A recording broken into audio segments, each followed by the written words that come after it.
Salut à tous, on est enfin prêts, j'espère que vous allez bien. Ah attends, refais. Non, ça a commencé. Ça a tourné.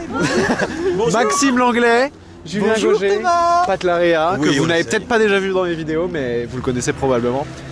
Le fameux Pat, voilà. a.k.a. les Diams. Bon, calme-toi Maxime. Aujourd'hui, on est ici à Manicourt pour le Rallye de Paris. Manicourt, c'est l'ancien circuit du Grand Prix de France. 4 km 6. 4 km 4. Merde, j'y arriverai jamais moi de toute façon. 4 km 4. Record Alonso, 1 minute 13 en 2004. Voilà. Non mais là il fait style, il Si connaît, je dis je une l'ai vu tout à bêtise, l'heure. j'ai bossé sur On mon a bien bossé la Wikipédia, fiche, bon voilà. Du coup moi je suis venu avec la BMW i8 Roadster, cordialement prêtée par BMW pour le week-end. Et du coup, avec quoi vous êtes venus les gars? Avec des Jaguars. Des Jaguars. SVR. Gentiment prêtés par le groupe AVVB. On a une SVR ici, 575 chevaux, 4 roues motrices. C'est un objet C'est un avion, incroyable. ça, c'est un avion. avion de chasse, c'est un objet incroyable. Elle a une configuration particulière avec ce gris rhodium qui lui va à merveille. Merci Dominique Chapat. Qu'est-ce que t'es venu avec quoi t'es venu plutôt? 4 cylindres, Jaguar cabriolet, 300 chevaux. Je t'embête pas plus longtemps. Bah du coup chacun va faire son intro et tout, je vais vous filmer la journée. Demain on sera au circuit Bugatti du Mans. En tout cas merci à Rally Story pour l'invitation, c'est extraordinaire. Les toutes premières vidéos sur World Supercars, les toutes premières, si vous allez chercher en faisant plus vieux, les plus vieilles vidéos, c'est le départ du Rallye de Paris au Trocadéro, le car spotting de l'époque. Et là tu participes, Et là j'y mec. participe Et quoi. ouais, c'est ça. Incroyable, j'avais pas mon permis à l'époque. Ils nous ont offert des magnifiques gants à Rally Story. Donc ouais, j'ai le casque intégral de moto parce que j'ai pas encore de casque de course. C'est un projet mais pour l'instant on l'a pas. Moteur en marche sur la i8 et on va faire un petit tour derrière le safety car. Allez, c'est parti!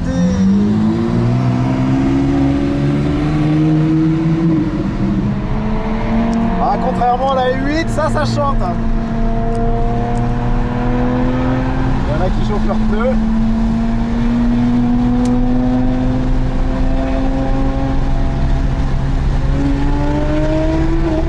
Ah, ça fait quand même quelque chose d'être sur le circuit de Manicourt. La dernière fois que je suis venu, c'était pour essayer la BMW M5. Et ici, j'arrivais à 230 au freinage. 230. Là, on est à 58. Tout va bien. Il y a même l'alerte.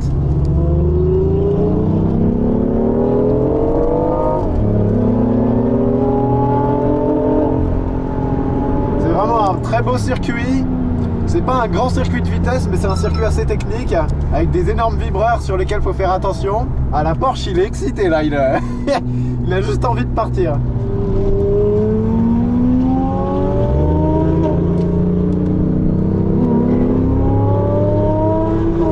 Bon ça y est, on a fait le petit tour de formation derrière le safety car. C'est un peu le seul moment où je vais rouler avec celle-ci sur le circuit. Je vous explique pourquoi. BMW m'a très gentiment prêté cette voiture. C'est franchement exceptionnel de l'avoir pour le week-end. Mais ils m'ont dit par contre que tu roules pas sur circuit avec, ce que je peux comprendre. Le circuit, quand tu roules hard, ça fait prendre 10 ans en voiture. Et là c'est pas le but, en plus c'est pas ma voiture. Je suis quand même déjà très content de passer le week-end avec. Merci encore une fois BMW. Mais vous inquiétez pas, on va faire des tours dans d'autres voitures. Belle 720S, Huracan Performante, la F-Type SVR de Maxime. Hello, comment tu vas? Ça va et toi? Eh bah écoute, j'ai fait mon premier tour de repérage avec Gauger qui connaît le circuit comme sa poche. Pas mal Manicourt hein. C'est... Il y a les plus grands pilotes qui ont roulé là quand même. Ouais, mais il se passe un truc, hein. Tu sais que je tremblais là au deuxième tour, hein. J'étais pas bien. Oh mon pauvre. J'étais pas bien. Mais le siège chauffant ça ira mieux. Ouais, ça va aller mieux. Mais bon. elle tient la route comme jamais. C'est pas mal ça hein. Non, c'est un avion. C'est un avion de chasse. Non mais heureusement qu'on l'a aujourd'hui parce que figure-toi que les 4 roues motrices font vraiment le taf. Je suis en mode pluie. Hein. Je me suis mis en mode pluie pour avoir une bonne répartition. Je pense que ça peut être joueur mais contrôlable. Ouais, contrôlable. Bon, on fait voir ce que ça donne le petit son là.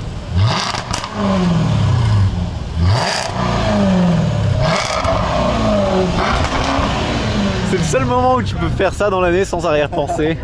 C'est pas mal hein. Bon, on va filmer le petit line-up parce qu'en fait il y en a une qui s'est sortie, terrain un peu gras, excès de confiance. Donc GT3 RS, Cayman, ça c'est sympa, c'était les derniers avec le Platis.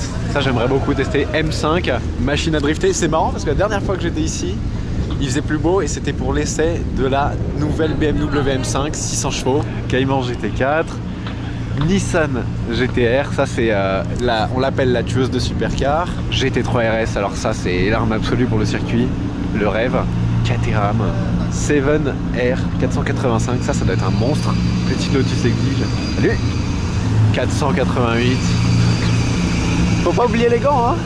Ah merde, tiens, tu peux me les passer s'il te plaît. Merci. Ça a l'air monstrueux aussi. Cayman GT4, Porsche GT3 991 phase 2, Corvette 911 turbo et derrière une GT3. Oh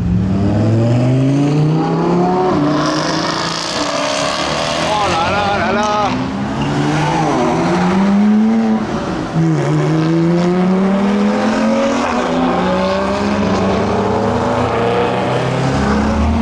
L'avion.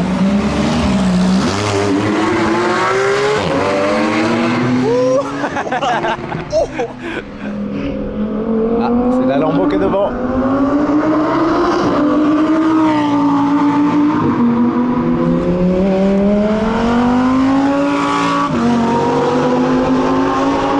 Il y a une McLaren qui s'est mise, mais par contre je crois qu'ils ont copié le design des portes sur la i8 hein. Mais j'adore ça. Elle s'ouvre exactement comme les portes d'une Ferrari Enzo, avec le morceau du toit comme ça. C'est trop beau. Bon, on va faire quelques tours là-dedans. Nicolas Melin que vous connaissez. Vous l'avez déjà vu partout je pense sur YouTube. Carrera GT. Oh là là. Oh là là, ça s'ouvre comment ça? Oh là, oh là, oh là, oh, hey, oh.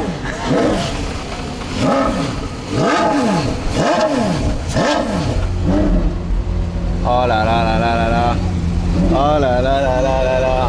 C'était pas prévu. Embrayage en carbone? Ouais, je crois que tu as 3 disques. Et l'embrayage est très spécifique, c'est vraiment un embrayage de compétition là-dessus.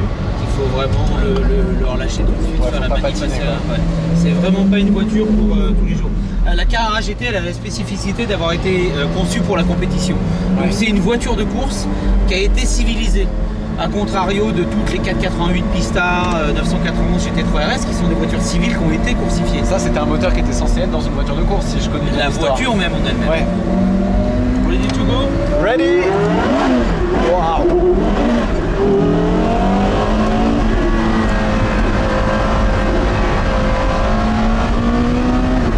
Attends, on va faire un premier tour tranquille pour chauffer un peu l'auto. Ouais. Et voilà.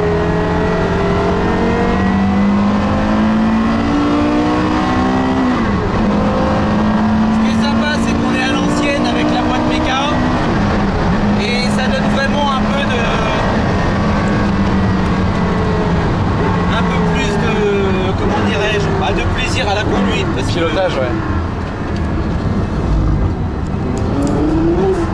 Waouh, waouh, waouh. Allez, c'est parti.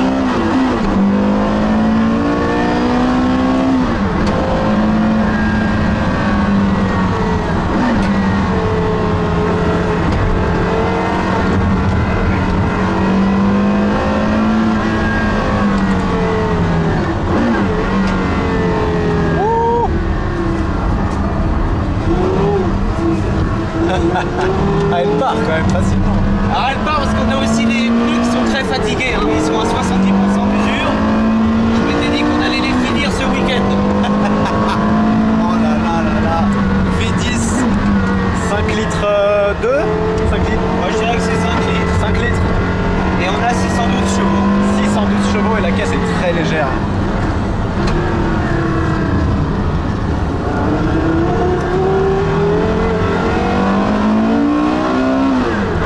Waouh.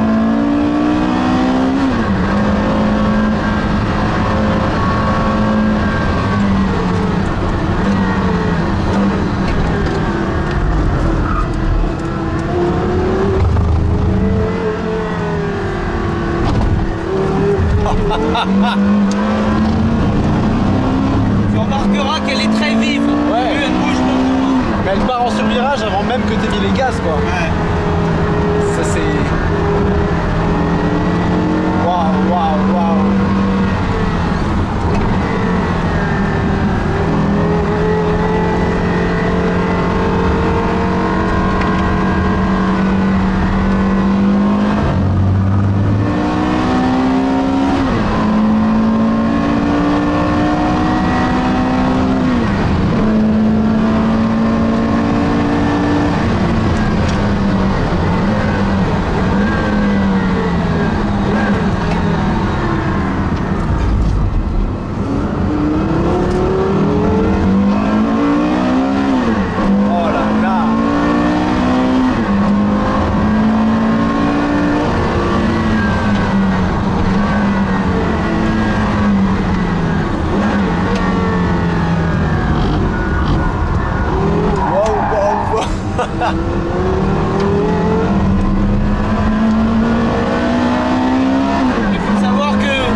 elle est hyper vive.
Manicourt les amis, j'ai Maxime derrière, Julien devant, on va direction Blois, on a un roadbook avec des instructions et tout, vraiment style rallye avec toutes les indications et tout, c'est parti.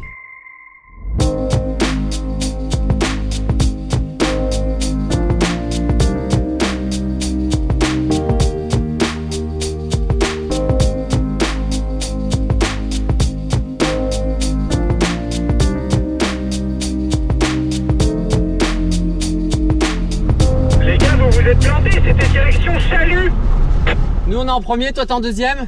Du coup roule décalé comme ça je vous vois les deux Jaguars. Coupé. Décalé. Par contre qui me colle bien. Allez. Allez.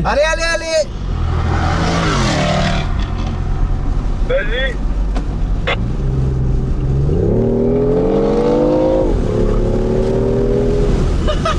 Je savais pas ce que tu faisais, je sentais juste mon corps faire comme ça. Tu veux que je baisse la petite vitre ou pas? Ouais tu peux. Ouais. Merci. James Bond. Ne refaites pas ça chez vous. Bon, il démarre ou pas? Allez, accélère. Tu ralentis le camion avec ton SVR là.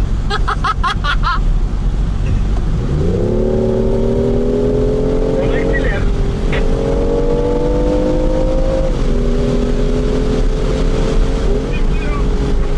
Maxime, tu dors ou quoi?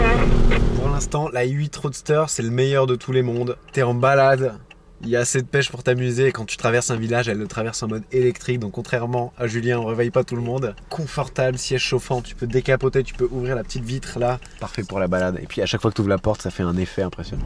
Une Jag à droite, une Jag à gauche et toute la campagne devant. Bon allez, c'est parti.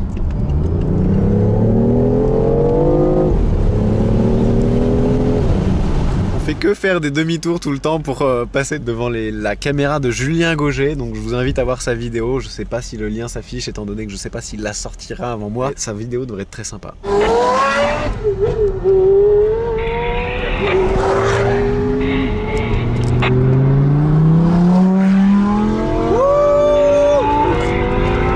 Petit pit stop dans le village de Richemont. Bientôt plus d'essence, va falloir qu'on s'arrête. J'ai été 3RS 700 AS. Carrera GT qui m'a donné mal au cœur sur le circuit. On va repartir en i8. Ouais, le checkpoint. On est dans quel village Thomas? Richemont. Non, en Richemont. Attends, Richemont, c'est la raclette. Du coup, ça y est, j'ai passé le volant à mon copilote Victor. Et je vais pouvoir me prendre un petit peu au jeu du copilote avec le Toki. Apparemment, il y a une histoire de bouse de vache dans la SVR, un petit problème fécal. On va chercher une station essence. Pas pour la i8, hein, la i8 elle consomme rien, mais pour la SVR. Là il fait 12 degrés et demi dehors. Petit siège chauffant, chauffage. On est bien. On arrive à Salbris, le village de la station essence. Et on y est. Alléluia. Bon, on devrait pas être les seuls. Yallah, on y est. Oh là là, qu'est-ce qu'elle est belle la i8. Avec le contre-jour comme ça, les LED. La SVR qui va faire le plein. C'est un petit 4 cylindres, mais tu fais le plein quand même. Non, il me reste la moitié. Hein. Ouais, moi aussi il me reste la moitié, mais... C'est juste pour pas embêter. Fais-le entre sera deux fait, mains, ouais, ça sera comme on est fait. tous en trio.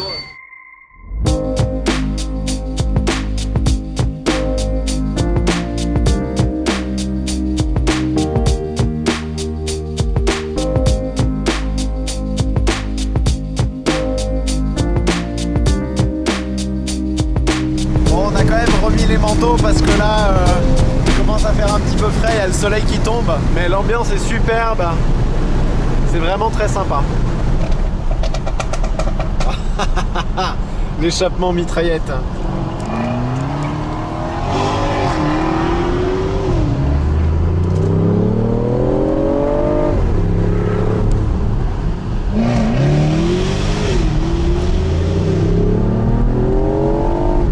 Ah, elle crache quand même, ça, Jag. J'adore. La F-Type SVR, c'est un avion. Parce qu'elle compense le manque de motricité qu'a la propulsion. C'est un vrai avion. Ouais, c'est bon. Bon, on s'est arrêté de faire une petite photo au bord du lac là. C'est magnifique. Magnifique. SVR. Et 8, attention, attention, attention. Ça y est, on a fait notre petite photo. Maintenant, c'est la dernière étape direction le château de Blois pour l'étape de ce soir. Le soleil est juste sur le point de se coucher là derrière les arbres. Il est très bas, tu sais, l'hiver ça fait mal aux yeux. Regardez la route là, c'est un très beau parcours que nous a réservé le Rallye de Paris. Et franchement, cette i8 c'est une super GT pour le faire ce rallye. GT, il manquerait peut-être juste un poil d'espace de coffre et de rangement. C'est un peu limite pour plus qu'un week-end à deux. Mais sinon ça va. Allez, direction Blois.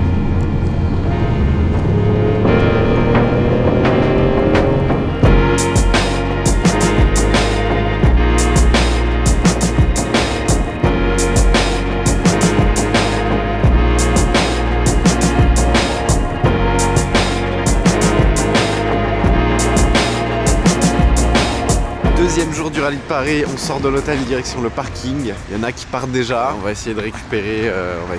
On va récupérer l'i8.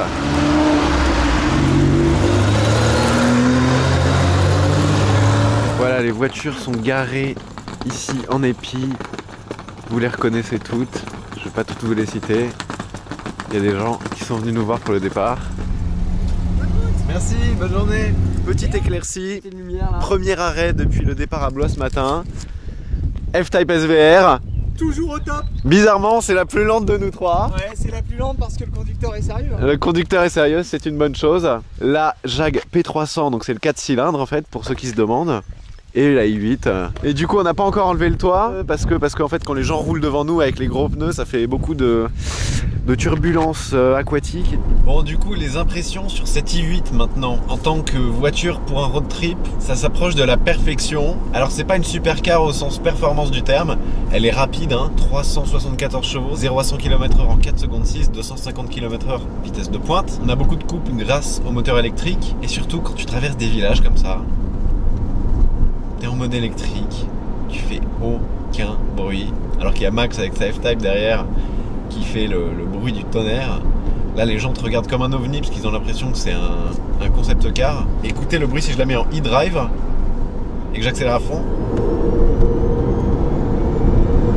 On dirait un avion, c'est vraiment une puissance qui s'arrête pas parce que du coup, il y a un moteur électrique à l'avant qui est moteur pour les deux roues avant avec une boîte de vitesse à 2 vitesses et à l'arrière du coup il y a un 3 cylindres 1,5 litre qui est avec une boîte 6 vitesses automatique. En fait là elle est toujours en électrique, on est à 75 km/h mais si on met le pied dedans et qu'il y a besoin de plus de puissance, vous voyez le moteur se réveille. Mais la voiture est hyper versatile, là tu conduis cool et tout et c'est une des voitures quand tu mets le mode sport elle se réveille tout de suite. Tu vois là je mets le mode sport à gauche, c'est instantané et j'adore ça. Et en mode sport, le moteur thermique est toujours démarré, et on a toujours le maximum de couple et de puissance disponible des deux moteurs. On est loin de la puissance d'une Tesla en électrique. C'est peut-être là où BMW devrait travailler pour la remplaçante de celle-ci. C'est vraiment de nous mettre une puissance catapulte en électrique qui du coup lui donnerait des performances vraiment de supercar, un 0 à 100 en dessous de 4 secondes. Ça, ce serait des performances de supercar pour moi. Pour ce qui est du prix, alors lui il est vraiment au niveau des supercars par contre. Prix neuf celle-ci, sans option à partir de 157 000 €.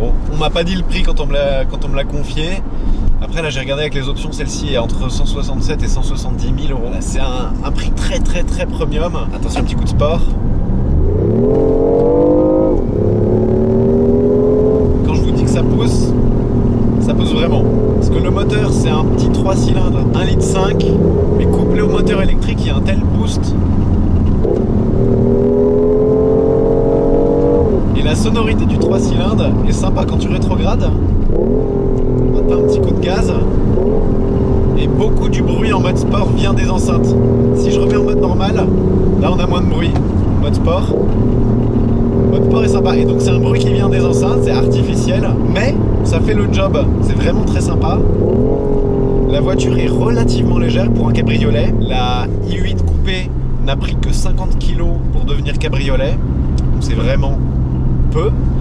Pour un total de 1,6 tonne. Après je vous rappelle qu'on a un châssis en plastique renforcé de carbone, donc c'est pas une monocoque en carbone comme McLaren et tout, là c'est plastique carbone, mais c'est très léger, très rigide, ça se ressent.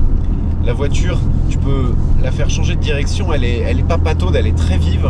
Moteur arrière, c'est pas une propulsion du coup, c'est une 4 roues motrices parce qu'on a le moteur électrique qui fait avancer les roues avant et le moteur thermique les roues arrière. C'est très surprenant. Au début, quand on démarre, elle est en mode électrique. On ne sait pas trop quand le moteur thermique se met en route parce qu'il est très discret en mode normal. Mais là, hop, on traverse un village. E-drive.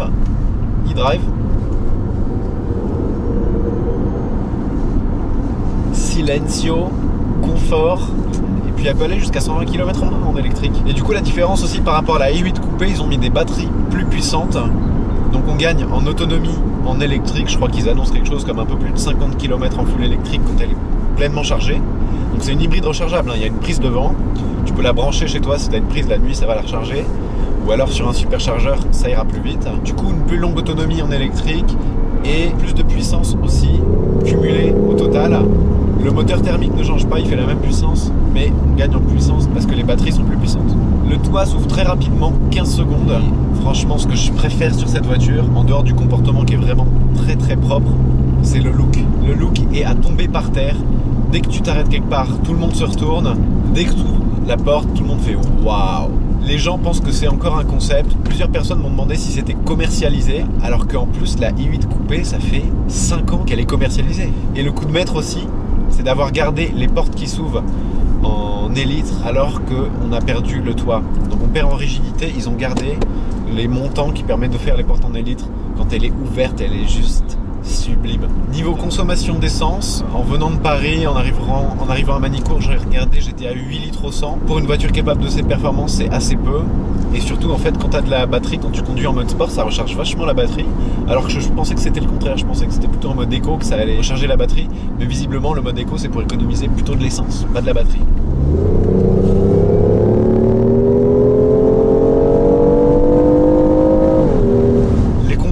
Ceux-ci je les aime bien parce qu'ils sont ronds. Dans la série 8 j'aimais pas trop parce qu'ils ont fait des trucs très anguleux sur toute la voiture et ils ont gardé jusqu'au compteur, mais c'est pas agréable à lire. Je m'attendais à ce que la voiture soit dure et pas très confortable. Bah, les sièges, écoutez, ils sont sympas, ils sont bien réglables, ils sont chauffants, confortables et surtout la voiture en mode confort, elle est confortable. Malgré le châssis en plastique carbone, malgré la hauteur de caisse, tu fais des longues distances, c'est pas fatigant, elle est confortable. L'intérieur est accueillant, on a du cuir partout, du vrai carbone, c'est pas du faux carbone. Le système multimédia, c'est pas le tout dernier chez BMW, c'est celui de la génération précédente. Il y a un système de caméra 360 degrés quand tu as besoin de faire des manœuvres, de la garer, très efficace et très utile sur cette voiture qui est quand même très basse, avec une visibilité arrière pas terrible. Tu vois bien dans le rétro, mais en revanche tu as un angle mort énorme. Là on entend le bruit d'avion. Oh là là. Et elle décolle comme un avion. C'est doux, c'est linéaire, mais ça pousse vraiment. Et ce qui est bien, c'est que grâce au moteur électrique, tu vois là je suis en 3e 55 km/h si je mets pied plancher. En fait, il n'y a pas tant de réponse. Le moteur électrique donne le boost tout de suite.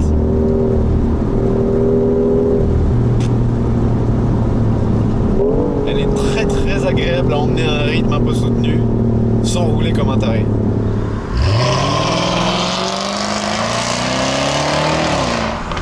Allez, on arrive en équipe là, on arrive en équipe.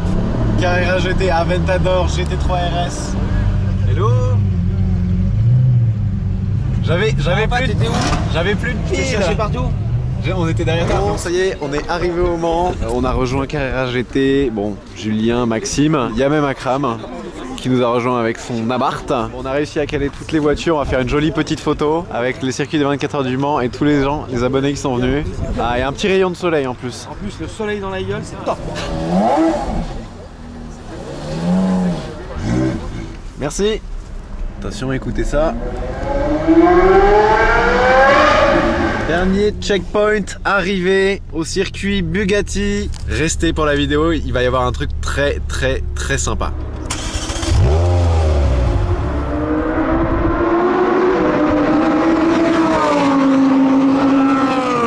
J'ai rejoint l'ami Maxime Langlais. Il chausse les petits gants, très important pour le circuit. Je chausse les petits gants. Conseil de World.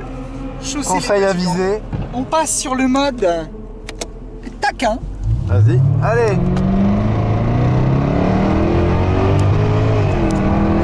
Il reste à l'intérieur de la ligne blanche. Alors celui-là, Johnny. Ouais, magnifique. Celui-là. Ah, ce moteur. Le Dunlop. Ce moteur est extraordinaire puisque tu as du couple à tous les régimes. Ouais. Je pense que tu l'as remarqué. Il est très très long et là, il faut bien reprendre. Ah, c'est un avion cette voiture. Et là, tu plonges, pied dedans.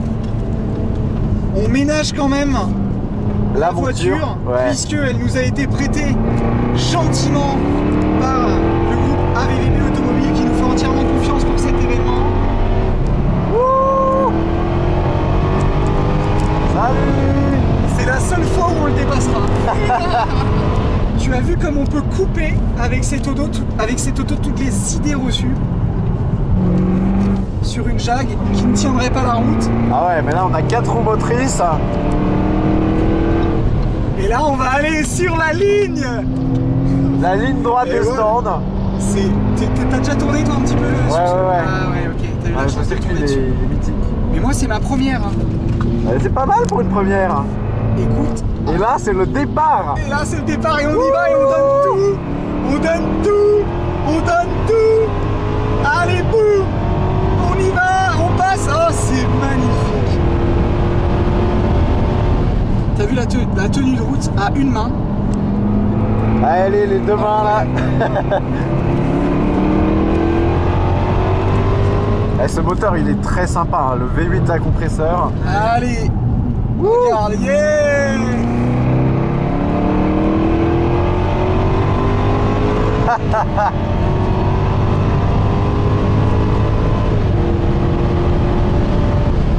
Allez, elle envoie. Hein. Je pense qu'elle n'attend qu'une chose, c'est d'être encore plus cravachée. Exactement. Ça se sent. Elle attend que tu en prennes les commandes. Son moteur a un caractère bestial, mais un peu dans un gant de velours. C'est exactement ça. Je suis ravi d'avoir pu la conduire sur le Bugatti. Ah, c'est énorme. On va garer les voitures en épi dans la ligne droite du circuit Bugatti pour faire comme un départ à l'ancienne. C'est extraordinaire que l'ACO ait accepté ça. Et pour le rallye de Paris, ils vont nous laisser garer les voitures en épi comme à l'ancienne. Un honneur fait par l'ACO. On est en train de se garer là, toutes les voitures hors rayon de soleil en plus. Toutes les voitures en épi, comme dans les années 60, les départs des 24 heures du Mans se faisaient comme ça. Toutes les voitures de course étaient là. Les pilotes se mettaient en face et au coup de feu, tous couraient vers leur caisse, montaient dedans, démarraient et la course commençait. Ça se fait plus parce qu'évidemment, c'est beaucoup trop dangereux. Toutes les voitures en épi, comme à l'époque, c'est quand même très sympa. Huracan, toutes les voitures sont là. 10, 9, 8, 7, attention. 6, 5, 4, 3, 2, 1, go.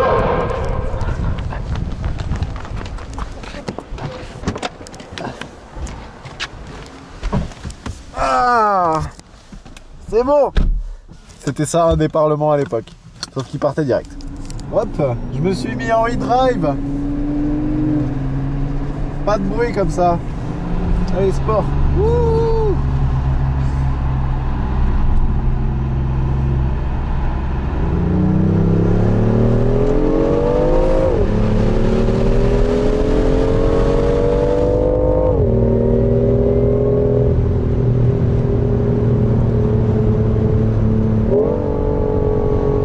Toutes les voitures sont dans le virage en dessous le Dunlop et on va faire une magnifique photo de famille.